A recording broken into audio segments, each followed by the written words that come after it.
Hello, everyone, and welcome to the 12th LKFF Global Kurdish Film Festival online edition, running from 16th to 27th of April this year, 2021. We are happy to have you all here and enjoying incredible films within the Kurdish cinema. Today, we are going to have a friendly chat with someone who is associated with a film that is, I'm sure many of you acknowledge as one of the pinnacles and most important films of Kurdish cinema from 1982. And the film is Yol, directed by Yilmaz Guney and Sherif Goren, which is a film, as you know, is important not only because of the content of the film and because of the light that it sheds on the Kurdish question and the life of the Kurdish people, the use of Kurdish language and Kurdish culture in the film, but also because of the circumstances surrounding it and the fact that Yilmaz Guney directed it from prison in work in collaboration with Sherif Goren, who was his co-director, who was communicating his ideas with the team and directing the film on location, but also because it's the film that Yilmaz Guney had to escape prison and move to Europe in order to be able to edit it. So eventually the film wins the Golden Palme at the 1982 Cannes Film Festival and becomes an international success and brings lots of these issues from the Kurdish society and the Turkish society post coup d'etat to the world and becomes controversial and also an important film, not only in Kurdish cinema, but also in film history. Today we have Edi Hubschmid, the producer of the film, a man who is very much involved, who was very much involved in the making process of the film from the beginning to the end, even in the escape plan of Yilmaz Guney, in the editing process, in the pre-production and post-production, and throughout the days of escaping from the Secret Service, in the Turkish Secret Service, even in Europe, and also the success of the film at Cannes Film Festival and other international film festivals. Edi is, apart from the fact that he was a producer for Yol, he has been a producer for many films, a long list of successful films. And he is not only producer, but also production manager. He has been involved in different aspects of filmmaking. And also he's a writer who writes about, first of all, Yol in his latest book. So generally a life about cinema. Edi Hubschmid, hello. Hello, nice to meet you. Nice to meet you. It's lovely to meet you. I was reading your book about the film. The book, you have written a book titled Yol, The Road to Exile. The book is about the process of making of Yol as well as its aftermath. It must have been an important experience in your life, that film, that you decided to write a book about it. Yeah, it took us very long because at that time, because we had this escape to organize, we decided not to talk about minimum 10 years. That had a clear reason, because some people were staying in countries, Turkey, for instance, it was a danger to talk about it. So 10 years, it was absolutely not allowed to talk about. And then, you know, life goes on and you do other films. And it was 2016, I collected so many photos and I made a selection, and I had 30 important photos, and I put one line under it, only one line. Then I went to see a friend, and I said, now be quiet. I will show you like a photo story, and I will read. And you don't have to ask nothing. Just listen to me.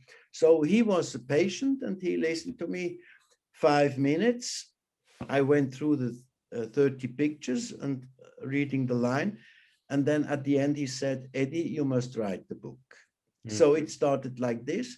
And then the book got bigger and bigger. And now the new edition is 240 pages, and it has about 150 photos. Exactly, beautiful and unseen photos. I was really impressed by the wealth of the visual wealth of the book as well. yeah. I was lucky because my brother was photographer, professional photographer. And when I was a producer, I hired always my brother. So also on other Swiss films I was doing, or when he was free, he came with me, you know. So he was also, and you know how it is with a brother, you can share secrets, what you cannot do with somebody else, because you are never sure where, what is he doing with the information. And that was the advantage, you know.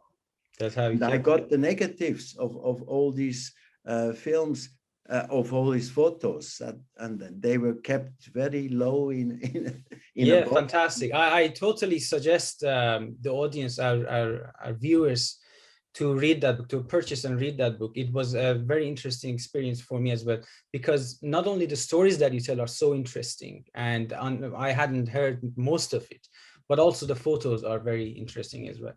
In that book, while reading it, you mentioned that you had a left-wing film collective in Switzerland, and that you were interested in film auteurs. You also call yourself a retired 68er. So before getting into YOL itself, do you mind telling us a little bit about your background? Well, the filmmaking background, and perhaps if the political background, and prior to the making of the YOL. And so tell us a little bit about your film collective and what you were doing, films that you were producing and filmmakers that you were working with until then. Well, I can start like this. In Switzerland, it started, the new Swiss cinema started about 66. But this was in the French part with the famous directors Alain Tanner, Claude Goretta, etc. You know, they went to film school in London. Alain Tanner was film school in London. And when he go back to Switzerland, he started to make these first black and white movies. That was in 66. And the German part of Switzerland was a little bit slower. It started about 1970, it started. And when you were a film technician, at the beginning, it was hard to live with these jobs. You did maybe publicity to make your money. And then it started at about 72. More and more feature films were produced. And at that time, I started first to be a driver on a big production. Then I got a unit manager. Then I got later on production manager. And in 78, it was a fantastic year for me. I did 4 feature films as a unit manager. There was a film collective, which is all still existing. It's called Film Collective. Huh? And they had fights, intern fights between the people who want to do documentaries and the other people who want to do fiction, feature films for cinema, not for television. And this fight was a split of this film collective. And then we created Cactus Film, you know. And there we had a production department, the distribution department to bring the movies in the cinemas. And we started for the first time a world sales department.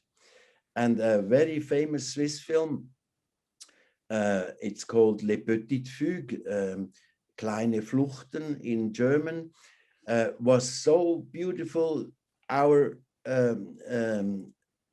people who worked in the world sales, they went 1 year around the world from one festival to the other, and then started to make the connections, you know.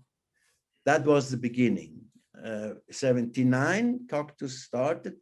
In 81, we had The Boat is Full. This was a Swiss film which was, he was selected for an Oscar. He did not get the Oscar, but there also, you know, our World Sales department had to be in Los Angeles and do everything. So all this network got bigger and bigger. And then in 80 already came Nihat Beram and Canan Kherede. there were two Turkish people, and they knocked on our door and they said, "We represent Güney Film. Do you have space for us?" And we had a space, so they got their own office, and they were in our office, you know, so there was a daily contact. And what was very lucky also, that at that time, the Swiss post system and telephone system was already that you could dial directly a foreign number, and it was functioning. You didn't have to go through intermediate, you know. And Yilmaz was sitting every day at noon in the office of the director of the prison. And his phone number we know. So they were calling each day at noon the prison director, and then he took the phone and gave the phone to Yilmaz. So we had a very intense communication. Okay, so is this before you started working on Yilmaz Guney's film, or is it afterwards? No, this is before. This is before. Because we started to work in this direction when we saw the film Sürü at Locarno Film Festival. So you already knew Yilmaz Guney. There I met the first time, I saw first time in my life a film of Yilmaz Guney that was in 79. And Sürü. And one colleague of the distribution department, he thought, we want to show the movie in Switzerland. And we noticed France is already ready for this, and Germany also. But Switzerland as territory was free. Where are the rights? And he was going down to Turkey the first time. Yilmaz took a day off. He was able to come out of the prison and met him, and we signed the first contract with Güney Films, Güney Filmcilik, Istanbul. They had also a man working there. And then we put the Sürü in the theater, in the movies, and we were sending money all 3 months. And this, Yilmaz said, this never happened. Why they send us without asking all 3 months the money of the income? That was the beginning of the collaboration. Then he finished already Düşman. That was the movie he was doing with Zeki Ökten, I think, not with Sheriff Gören. I don't remember. Maybe I'm wrong. And there they had a technical problem. The film was finished, edited, everything, and the German television did not accept the technical quality. So in this moment, they asked me, because I'm in the production department, what's wrong, you know? And we got all the material, the 35 millimeter and the sound. And we said, well, this is a level which in Europe, the television cannot accept. So then I hired an editor, because Yilmaz wrote on letters what he wants to change, you know, and the sound, we had to do new soundtracks, different ones, you know, and mix it. And then all this was, again, you know, a collaboration. You communicate by phone, or you communicate by letters, by post. And it was a distance of 2,000 kilometers, but it worked, you know, at the end. Düşman was finished, and I gave it to the German channel, and they said, now it's perfect, fine. So at this time, I said to myself, if he does another movie, we should collaborate from the beginning on. And where they are strong, which is script and how to shoot in Turkey and the actors, let them do. Where we are strong with the lab, with our technique in mixing and sound work, we are strong. So that was the beginning of the collaboration. Fantastic. And I bought the stock material in Switzerland, you know. They usually got stock material, maybe 8,000 meters. You know, we are used to have 25 or 30,000 meters of 35 millimeter. And I bought 25,000. We bought a little truck. And together with my brother, we were bringing down to Istanbul the raw material. Mm-hmm. And they took it and they started to shoot. Mm-hmm. 4 months. Mm-hmm. And after 4 months, they said, our shooting is finished. Can you come and get it? Mm-hmm. And imagine, it was not developed. It was only through the camera. Mm-hmm. No lab, no Turkish lab was touching it. You know, mm-hmm. that was very important. Mm-hmm. So yeah. I went down again. You know, by the way, the truck was written in my passport. You know, mm-hmm. It was very difficult to get out of Turkey with my passport because I had to go with the truck. Then we went another road. We took all Yugoslavia, etc. We arrived in Switzerland. Mm-hmm. And then I went to the Swiss lab and I said, look, I have 25,000 meters here. They got shocked. What do you want? That we develop everything? Of course. And then they are very safe. They developed 2,000 meters each day, mm-hmm. not more. Because if a machine goes wrong, you only destroy a little bit, you know. Mm-hmm. So we had to wait this. They made a copy, a work copy, and then I hired the same editor. And the lady, it's a lady, Elisabeth Welchli, and she, according the script, which was translated in English, was putting the film together, because you saw the clap number, you know, and she was, according the script, putting it together. No sound, because the Turkish had no sound team. Mm-hmm. It was, and it came on 6 hours, okay. Finished. And on this, slowly, we wanted to reduce, still in correspondence with Yilmaz. Mm-hmm. So our idea was, all what is not in focus, all what has maybe a little scratch, we took out. Then maybe we come down to 4 hours. Mm-hmm. Then to copy this on a video, and I go down, I go again as a visitor in the prison. Mm-hmm. I show him all day long. He looks maybe 10 times, and then he makes his notes, mm-hmm. and I go back with the notes. That was our plan. Mm-hmm. Before getting into the details of the editing process, I want to ask about about this, as you call it in your book, the sophisticated network of people that Yilmaz Guney had created inside prison and outside prison in order to be able to shoot the film and make the film. Because, as you mentioned, he knew everyone in the Turkish film industry, yeah. And not only people in the film industry, but all sorts of people. And through them, he managed to create a few of the films from jail.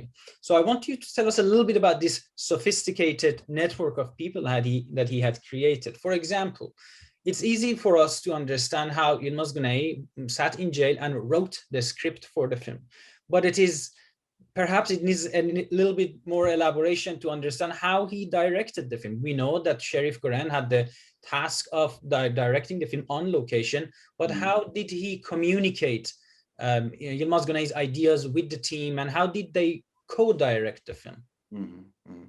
Well, there it's very important to see our difference of age. He was 10 years older than me. You know, he's born 37, I'm born 47. And all his experience was much ahead of me because I was younger, you know. But I made through what I said before, I was unit manager, production manager, I made all these etaps. And he was first actor. And he was doing as an actor more than 100 movies.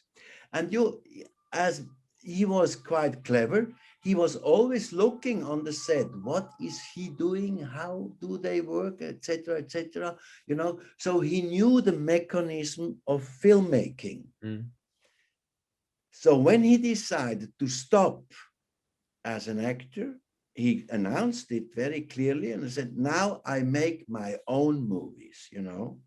And there was a fight for him, because the movie industry in Turkey is a very good organized mafia system, you know. There were the people with the big money, and they put the money, and then they put it in the cinemas, and the money comes back. And when he made the first movies, he was telling me he had to not to start in Istanbul. He started in little villages showing his movies, his first own movies, you know, like Seitan, for instance, or other ones, you know. Also, there are about 12. In my book, I have all the filmography, which is quite correct, I think, you know. And you must imagine, I'm not speaking Turkish. I'm not speaking Kurdish. I speak German, French, Italian, Spanish. Okay, that's it. So it was English always. With little small English we were able to communicate, you know. Then and sometimes with signs, you know. You do like this. That's the easiest way to communicate. So you can imagine being an actor and making 100 movies, what experience you have, and you know everybody who is working on the set. So for him, now to come to your question, when he got in jail, he had all this network, you know. So writing a precise script, very precise, and before shooting his own movies, these people came to visit him, actors. He told them where to shoot because he knew the country. He said, this scene has to be shot there and there. And then, of course, he let them do it. You know, he was not able to control every day. But still, their system is they have 2 assistant directors. And these assistant directors, they have to give the lines to the actors because the actors do not learn by heart the dialogue. So these 2 assistants, they make notes all day long, like a script, you know, and these notes went to Yilmaz, written, and he saw the progress of the filmmaking from prison. So in our case, in your case, he stopped the shooting after 3 weeks. And I asked myself, how is he able to know that he has to stop? Because from these notes, he saw that this young director who was doing it before Sheriff Gören was doing wrong things for him, you know, and he was using in the first 3 weeks, he used already 6,000 meters.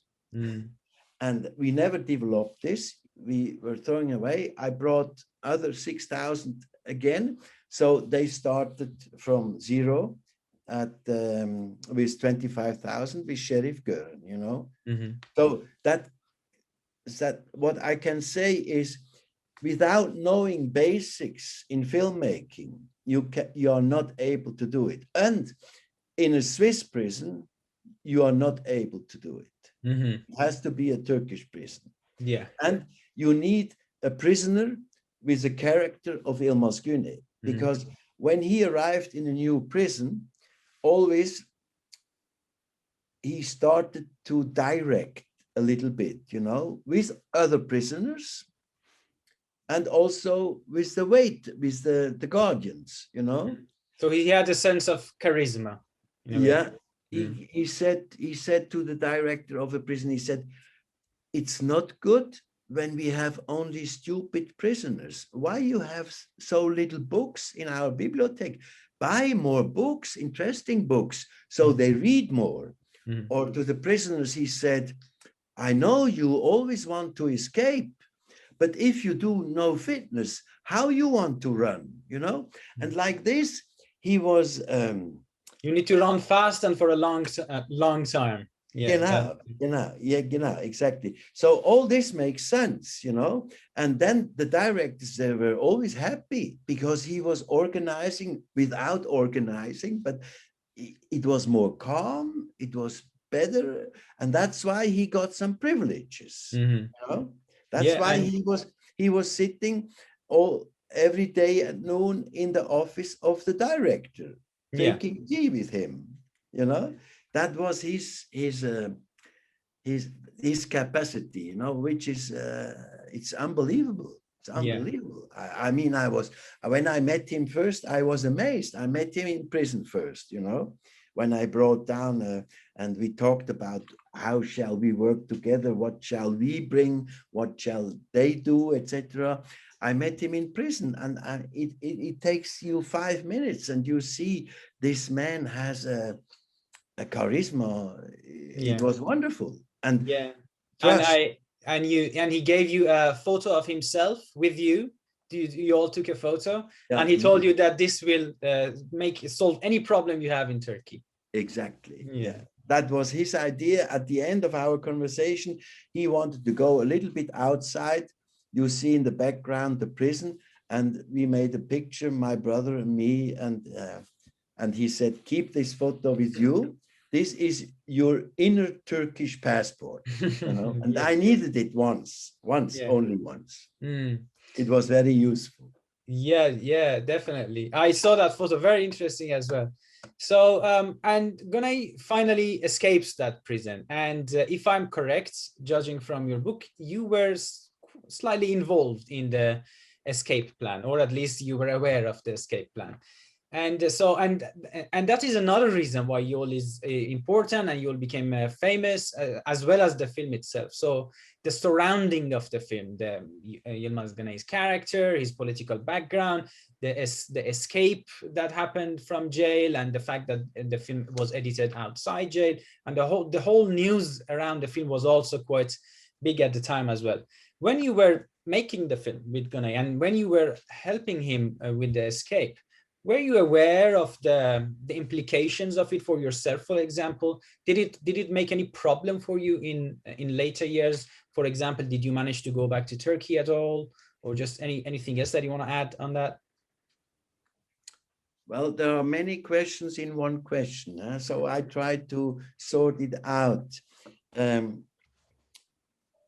Look, today we can see he decided to send 2 people to Switzerland. Why to Switzerland? Why not France? Why not Germany? He chose Switzerland. And knowing us already through Sürü and Düşman, he knew our opinion, our political opinion also, you know, because we were a collective, a left-wing collective.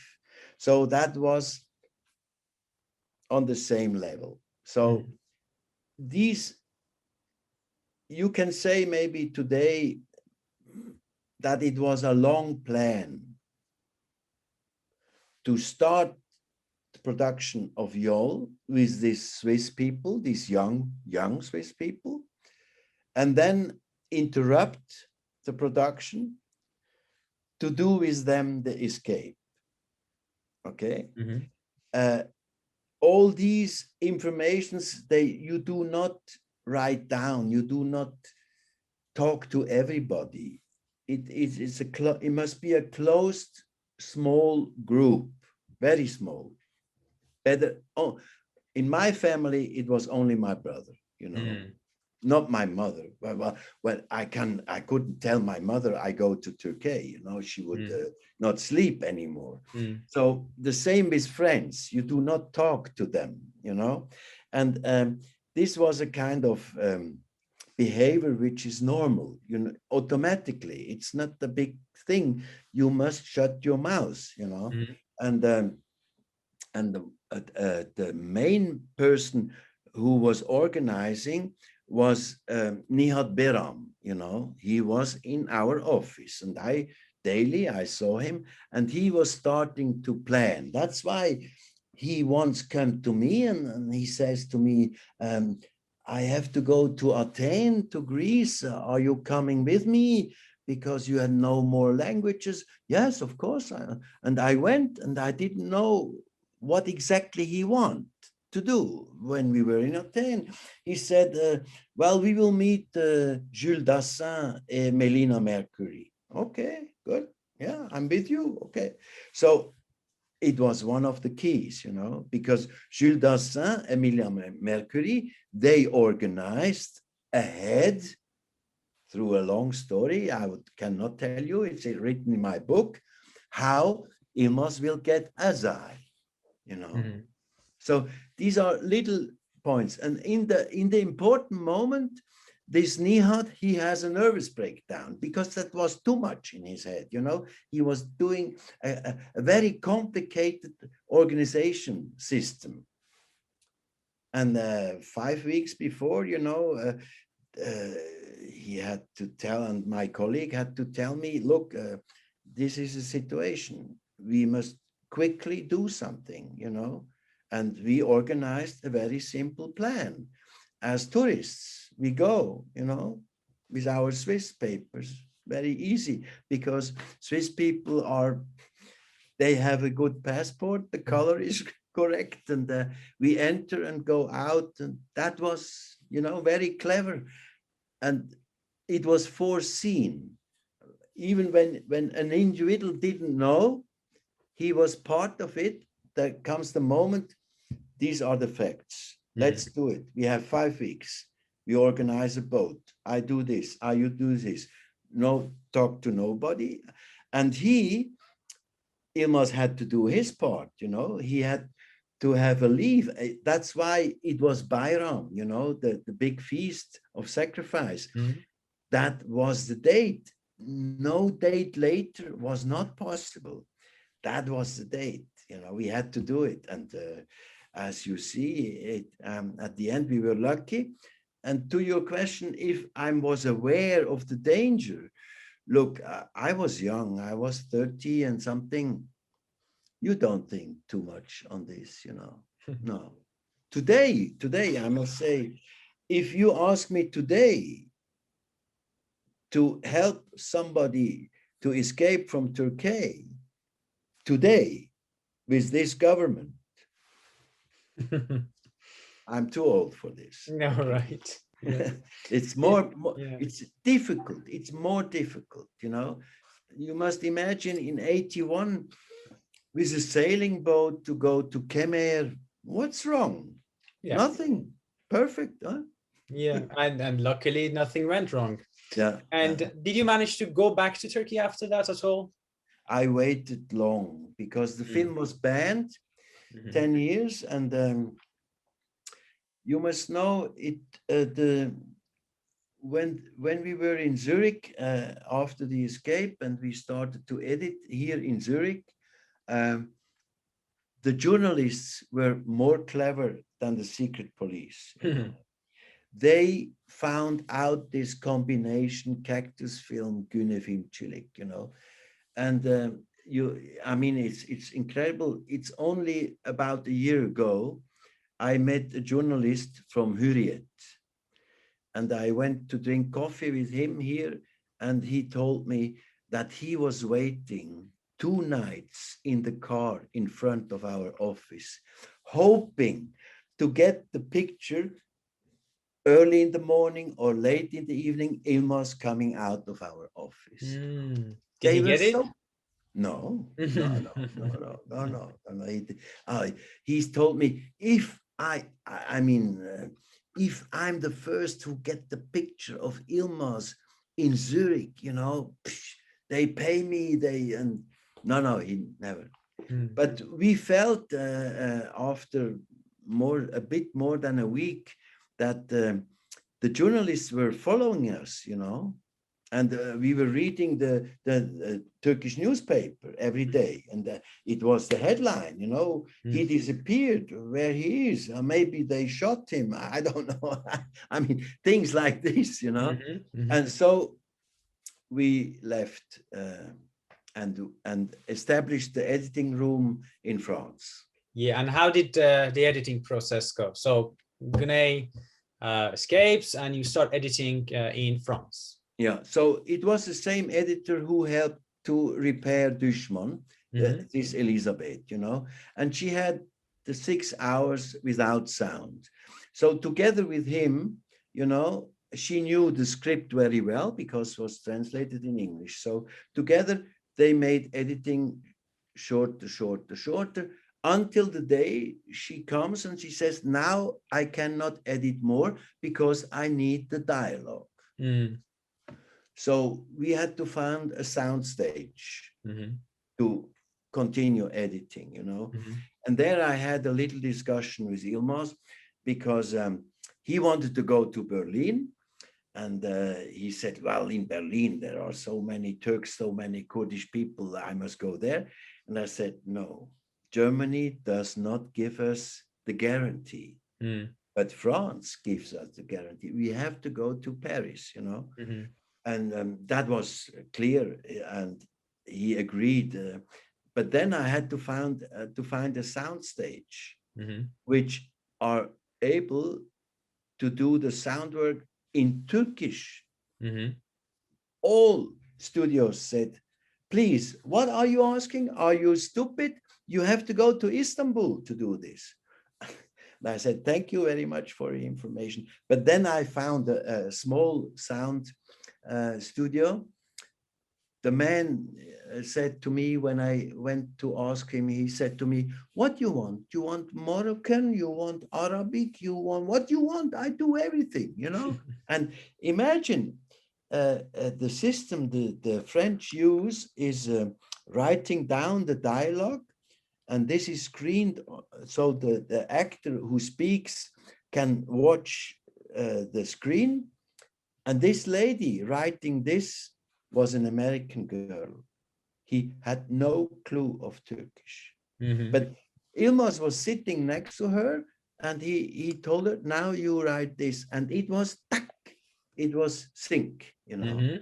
That was amazing. I mean, how different people with French, American, Swiss were working together, sometimes not knowing the language of the other, but still, you know.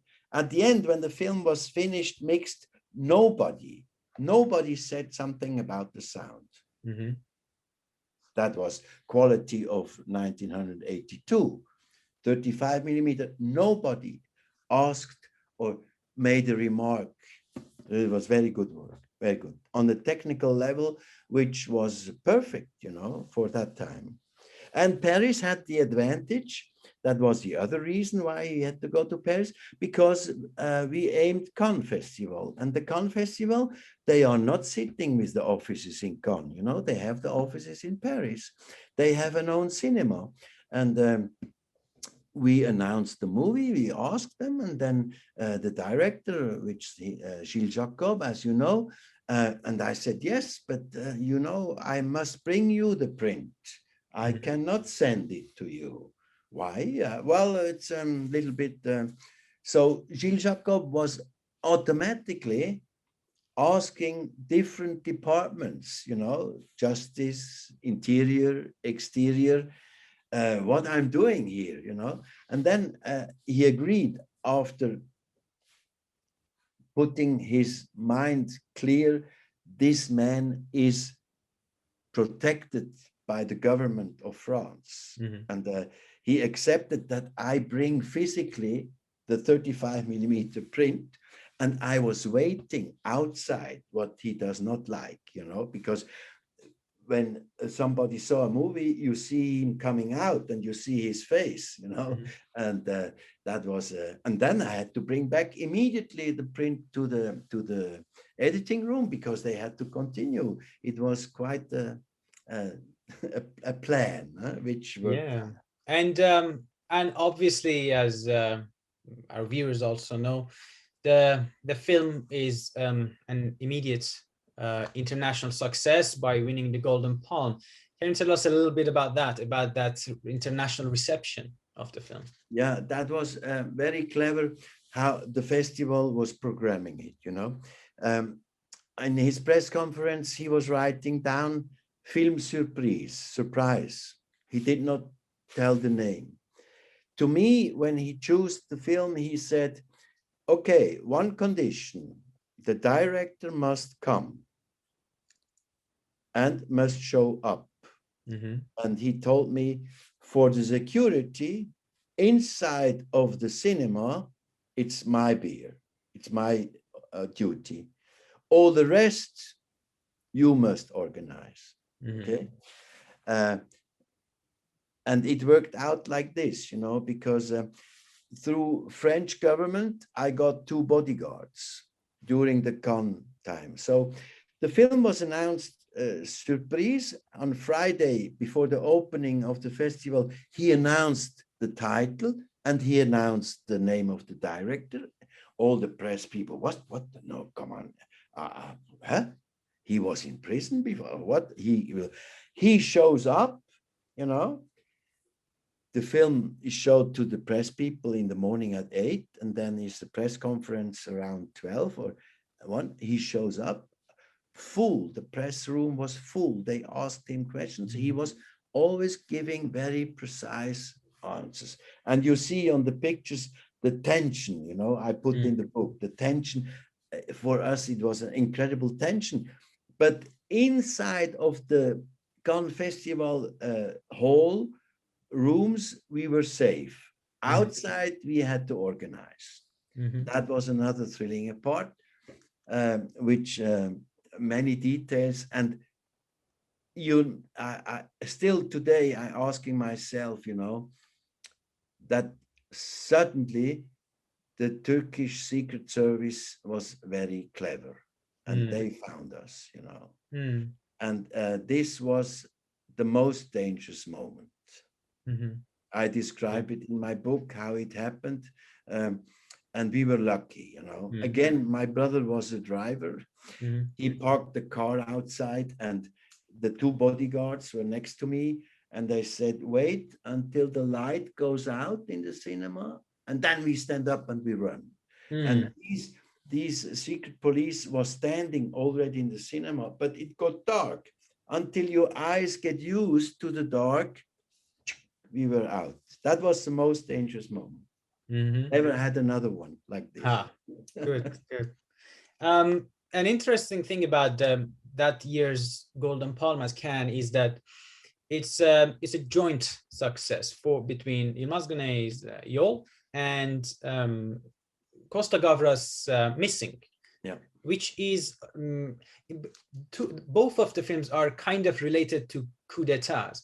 Missing was about the Chilean coup, 1973 Chilean coup, and Yilmaz Guney, Yol, your film was also in relation to the coup that had taken place in Turkey. And how do you think this came about to be? These both films about coup and winning the same prize. Yeah, in my book I put the list of the jury members, you know. And look at this list. It's very interesting list, you know. And then you can imagine, knowing these famous people, the public must know the director of a festival has nothing to do with the jury. He elects the jury, invites them, but they do their own work. He cannot interfere. And we had a man in the jury, which we were working with him, the Indian director Mrinal Sen. He's on the list. And he was very correct. He said, look, I can just inform what we are talking, but not more. So we knew that in the jury, they talk a lot about Yol, you know. Then you mentioned Missing. They talked a lot about Missing of Costa Gavras, which is a Greek director making an American movie with Jack Lemmon. I mean, you know. So at the end, it was a discussion in the jury of these 2, and they made a compromise. That's why it's the ex aequo. So they gave to both a Golden Palme. And this we learned, I think it was 3 o'clock in the morning. Okay. Yeah, I mean, it was a year of political statements. Definitely. And both films are incredible. I've watched Costa Gavras Missing as well. That's also sheds light on that aspect of the Chilean history as well. So because of the sensitivity of this film, as you mentioned, the Secret Service and the Turkish government and everything, because of the sensitivity of the film, and not only the surrounding of the film, the escape and everything, but also the content of the film, which is about, well, the dictatorship, the coup d'etat, the Turkish society, and also the Kurdish issue, and the Kurdish language, Kurdish culture. Yeah. So because of this, there was major sensitivity on this film. And because of that sensitivity, nowadays there are different versions of the film. Some are censored, some are more complete versions.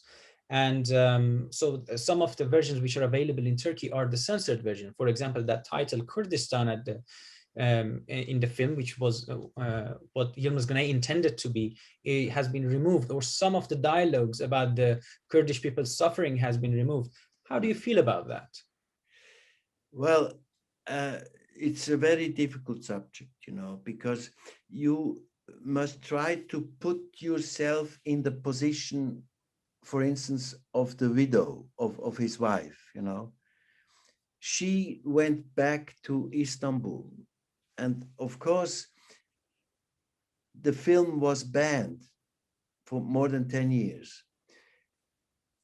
I understand you want to show it finally, and when the compromise is just to cut out the Kurdistan, I understand, but knowing Yilmaz, he would never agree, because he did it in purpose. He knew exactly what it means.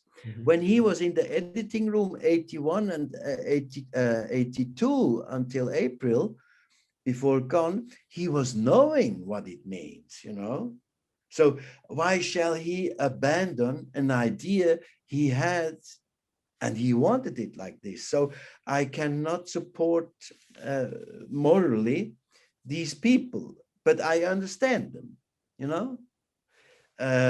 There are other people, they without saying names, they profit after the death of Yilmaz of his value, they look for money, which on one side I understand, on the other side I do not agree. I mean, if you are doing something and you change your mind 5 years later, that's not the behavior of Yilmaz Guney. I'm sorry, I mean, you must be consequent, right? And but again, it's not a false excuse. I understand what, from their point of view, why they agree to cut out Kurdistan, But for me, it's no go. But I'm lucky. I'm Swiss. I'm Swiss man. We are a neutral country. I can say and speak everything.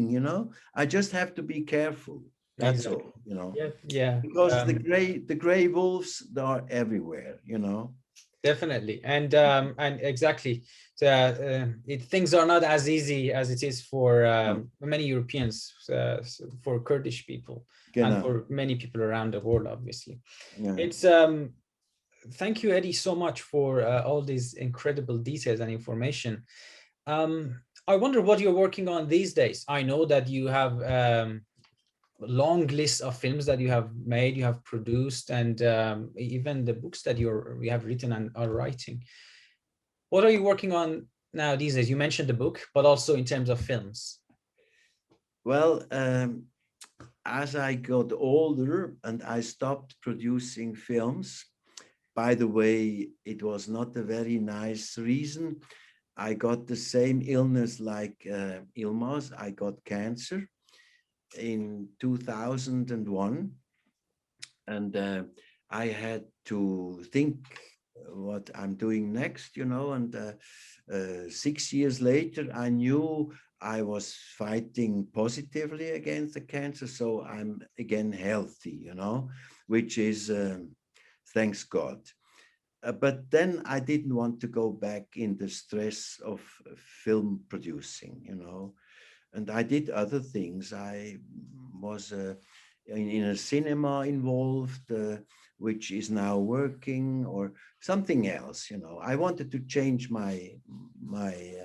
and now since about 5 years, I like to write, you know, which is good for an old man to sit at the table and you write.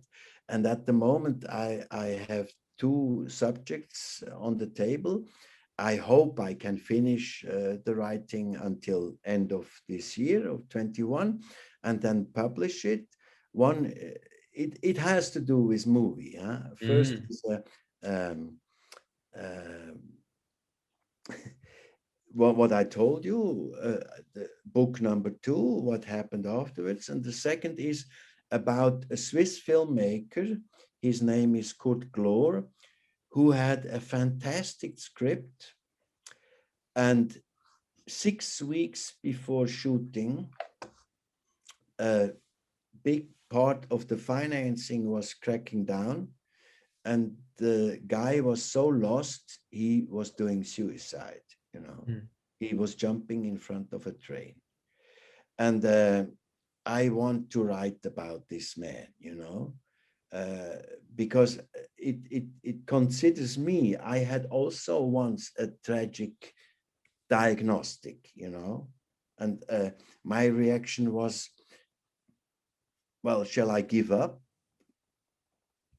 And I had already the experience. I saw how Yilmaz had to give up. It was not possible to fight against the cancer, you know. And so these are the motivations, okay, to continue to write. Well, I'm busy. And by film, I write scripts also. And I change completely. I like to write a comedy. I have a finished script, which is a Swiss comedy as a musical, you know. In Swiss film history, in the new cinema, Swiss cinema is no musical. And I finished a script like this, and which makes it's a lot of pleasure, you know. Fantastic. Yeah. Thank you so much, Edi. And before we say goodbye, is there anything else you want to add about the festival, about the film, about anything else?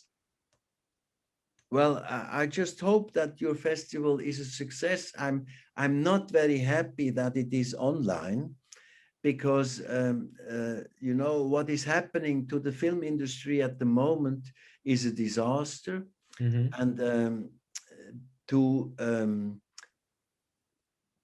this kind of looking at movies through streaming is a disaster, you know. It's not the same experience, definitely. Well, this is clear, but also money-wise, you know. Yeah. I know many filmmakers, they have made beautiful and successful films, and now they got each 3 months an account of the streaming income. You can drink a coffee with it, you know. And this is, I mean, to be in the position today of a film producer, it's very difficult, you know, because you cannot imagine how shall the money you invest, how shall it come back? The digitalization is all the world, you know. Once it's on a streaming platform, you cannot protect it. No way. Yeah. There will be copy, paste, and this was not like this before. So the film industry will have a very hard time, you know, very hard time. Yes, unfortunately, we are trying to make as good as we can from it, if it's possible. We are trying to at least look at it positively, to think, okay, we can now show the films to thousands of people from around the world. this Kurdish cinema, which for itself does not have a one specific country to be associated with. So Kurdish cinema, like the Kurdish people, has become something that is very widespread and is being shown internationally. But thank you.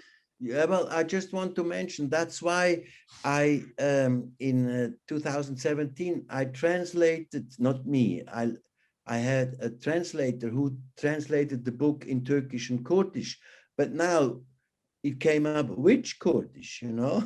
And as you know, it was not Sorani Kurdish. And I went to Kurdistan in 2017, and I was invited 2018 to a festival in Suleimani, and there was a sponsor, and the sponsor said, "I want your book, but translated in Sorani." And I said, "Yeah, okay, I agree." He wanted to print 500 pieces and then gift. Okay, yeah, okay. That's why I was invited, you know. Then I came back. My gift was 5 Sorani books. I understand nothing. I cannot check if the translator was doing good work, you know. But because of the book messe in Frankfurt, I met a Kurdish man, Sorani speaking German. And he had a look to this translation, and he said, it's a catastrophe. Some chapters are missing, you know. He thought it's not interesting, so he left it. So now they are working in Germany on the Sorani book version, and I trust this man, you know. I know when he says it's okay, so it will be in Sorani. And I make a French translation, which is in April finished, you know. And then finally, I can present it in Paris, because we must mention the Institute of Kurds in Paris. Yilmaz was co-founder, you know, of this institution. And there, already a year ago, you know, we made, and then Corona came and it was postponed. So when this is all over, this Corona, I will go to Paris and present the book and I will show the original version. Hopefully, and we look forward. I really liked your book and the fact that it was very visual as well. Yeah. Okay, thank you, Edi, so much. And thank you for taking part in this interview. And thank you to all our viewers who have watched or are watching this interview. I hope you have enjoyed Yol already, or you are going to soon watch the film and enjoy the film. Don't go anywhere after this. Stay with us for the rest of the festival. And if you can, support the LKFF with a donation, which can be done online. Thank you so much. And thank you to you, Edi. Bye-bye. Welcome. Bye.